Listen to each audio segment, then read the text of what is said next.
Ya, assalamualaikum warahmatullahi wabarakatuh, teman-teman. Jumpa lagi dengan saya di channel Dinamika Politik. Nah, pada kesempatan kali ini saya akan menampilkan sebuah video yang cukup menarik soal isu pemakzulan Gibran. Dan yang terbaru, teman-teman, Roy Suryo menyatakan bahwa dirinya mendukung soal pemakzulan Gibran ini. Nah, sehingga dari hal ini memicu reaksi keras dari Surya Paloh. Ia menegaskan bahwa ada skandal di balik pemakzulan Gibran ini. Nah, kayaknya Roy Suryo CS ini setelah mulai tidak berkutik dengan tudingan ijazah palsu yang dimiliki oleh Bapak Jokowi ini, kayaknya mulai berpindah haluan ya ke pemakzulan Gibran. Nah, seperti yang kita ketahui bahwa Roy Suryo CS ini memang aktif sekali atau memang sangat vokal sekali untuk bagaimana menjatuhkan martabat tatanan kursi pemerintahan. Oke, saya rasa tanpa perlu berlama-lama seperti apakah videonya, langsung kita tonton. Tindakan yang sangat tidak pantas dilakukan ya oleh wapres kita. Saya izin untuk mulai hari ini juga menyuarakan bahwa saya sangat mendukung juga upaya pemakzulan yang dilakukan oleh Purnawirawan. Saya kan sudah katakan harus ada basic dasar apa pemakzulan itu, bukan hanya faktor suka atau tidak suka, ya, bukan hanya faktor output kinerja semata-mata. Ada skandal di sana yang tidak bisa terbantahkan. Mungkin itu kita progres atau proses ke arah pemakzulan. Kalau tidak ada hal itu, tidak ada angin, tidak ada hujan, kemudian kita usulkan usulan pemakzulan, saya bilang kita bukan membawa kenyamanan, ketentraman, dan kondusifnya situasi politik dalam negeri. Kita mulai membuat masalah-masalah baru. Sekarang pemilu baru selesai. Pikiran-pikiran Nasdem seperti ini. Tidak menempatkan faktor suka atau tidak suka semata-mata. Tapi bagaimana konstitusi ini kita rawat dan kita jaga bersama. Ya kan? Kalau dasarnya hanya kebencian, wah susah kita ini. Kalau menyatakan aku yang paling benar dalam hidup ini, orang lain semuanya salah, itu juga tidak benar menurut saya. Nggak sakit hati gitu Pak? Biasa saja. Sebagai wapres yang dipilih oleh rakyat itu seperti apa Pak? Dan seperti jadi kelompok itu menerima. Negara ini kan negara besar yang memiliki sistem ketatanegaraan. Ya diikuti saja proses sesuai sistem ketatanegaraan kita. Bahwa ada yang menyurati seperti itu, yaitu dinamika demokrasi kita biasa saja, biasa. Dinamika demokrasi kan ya seperti itu, biasa saja. Nggak sakit hati gitu Pak? Biasa saja. Sebagai wapres yang dipilih oleh rakyat itu seperti apa Pak? Dan seperti jadi kelompok itu menerima presiden tapi tidak menerima wakilnya gitu.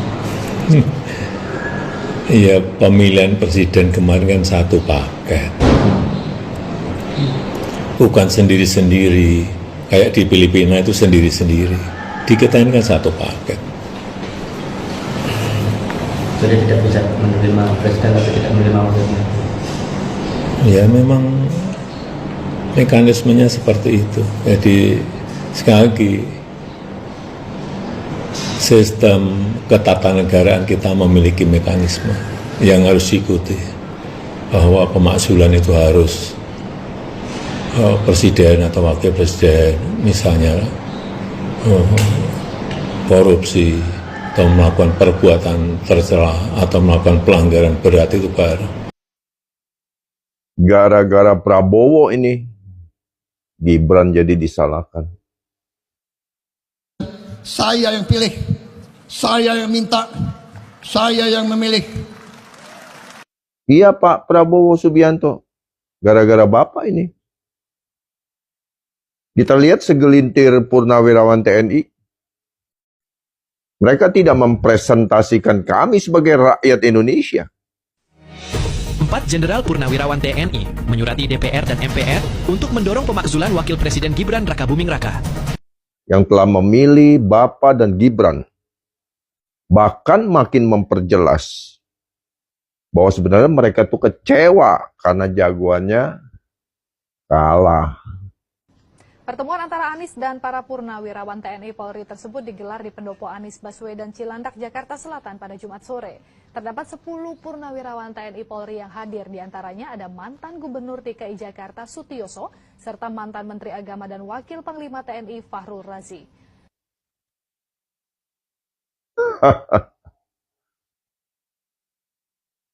Untung saja Bapak Prabowo menang. Saya nggak bisa bayangin kalau Pak Prabowo kalah. Anies yang menang dikuasain para jenderal, mantan jenderal-jenderal ini. Dan sesungguhnya mereka ini marah sebenarnya dengan Anda, Bapak Prabowo. Mereka itu hanya ingin Bapak merasa bersalah. Saudara, Gibran adalah gambaran masa depan bangsa. Saya bisa bersaksi karena saya sempat menemani perjalanan kampanye Mas Gibran karena kita sama-sama. Saya menganggap beliau ini adalah seorang tokoh muda yang toleran, yang sangat menghargai keberagaman Indonesia bahkan dari segi beragamanya. Ya, sementara para purnawirawan TNI itu adalah gambaran masa lalu. Forum Purnawirawan Jenderal TNI yang diwakili 4 orang tersebut tidak relevan dan menurut saya tidak mewakili keseluruhan dari Forum Purnawirawan. Mana ceritanya mau dimaksudkan? Saya sebagai anggota MPR, saya tidak pernah berpikir untuk memaksulkan Gibran Rakabuming. Kenapa? Karena proses demokrasi sudah berakhir. Pemilu sudah berakhir. Harusnya proses-proses seperti ini harus kita hormati dan kita hargai. Hasil pemilihan umum, pemilihan presiden, itu adalah hasil yang dilahirkan oleh rakyat Indonesia. Mereka hanyalah segelintir badut-badut tua yang tidak tahu diri, yang merasa masih hebat. Padahal sudah tidak hebat lagi. Ya, mereka lah yang akan menguasai Anies kalau Anies menang dan Bapak kalah, Pak Prabowo kalah. Sayangnya Anies kalah. Alhamdulillah, puji Tuhan, untung Prabowo menang. Untung saja Anies kalah. Dan akan terus kalah dan kalah dan kalah.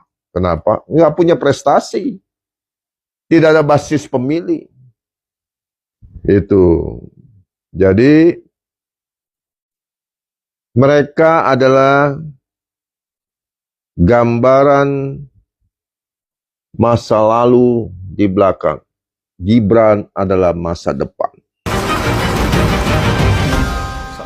Wakil Presiden RI Gibran Rakabuming Raka menekankan pentingnya kemandirian pangan di tengah tantangan global yang semakin kompleks.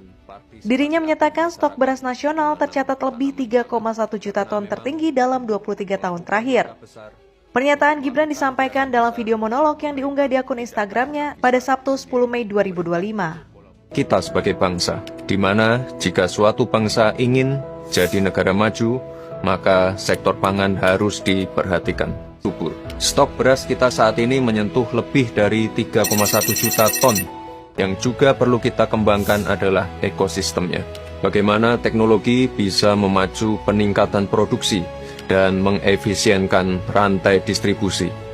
Bagaimana R&D bisa menghasilkan bibit unggul, tahan hama, berkualitas, dan produktif. Bagaimana pergudangan modern bisa menyimpan hasil panen lebih lama. Dan tidak kalah pentingnya, bagaimana hasil panen yang ada bisa kita olah, kita tingkatkan nilai tambahnya melalui hilirisasi pertanian. Misalnya pengolahan tebu menjadi bioetanol dan bioaftur. Selain kita bisa mendapat nilai tambah, ini juga penting untuk mendukung ketahanan energi kita, utamanya sebagai alternatif sumber energi bersih. Disinilah peran anak-anak muda, disinilah kontribusi generasi muda yang penuh inovasi, berani membuat terobosan, cepat belajar, dan penuh rasa keingintahuan. saya adalah pemilih Bapak Prabowo dan Gibran. Dan 100 juta orang yang lain bersama-sama. Dan kami sangat tersinggung ketika Gibran dicoba dimaskulkan oleh mereka. Saya tidak tahu. Hanya segelintir orang tua yang sudah mulai pikun dan memaksa MPR untuk memasukkan. Sementara anggota MPR-nya sudah komen. Mana ceritanya mau dimaksulkan? Saya sebagai anggota MPR, saya tidak pernah berpikir untuk memaksulkan Gibran Rakabuming. Kenapa? Karena proses demokrasi sudah berakhir. Pemilu sudah berakhir. Ya, kami tahu kalian adalah pendukung Anies dan bagian dari pembenci Bapak Prabowo. Kami tahu. Sama dengan kasus ijazah palsu. Forum Purnawirawan TNI itu mengusulkan agar Mas Gibran dimakzulkan. Kalau dari Partai Nasdem sendiri gimana, Pak? Ya sayang sekali. Dengan seluruh penghormatan saya pada para senior. Karena tidak ada skandal. Bayangkan, kalau nanti beberapa tahun akan datang, presiden kita Gibran. Terpaksa Presiden Indonesia, Bapak Gibran masuk ke ruangan. Kalian mesti berdiri semua.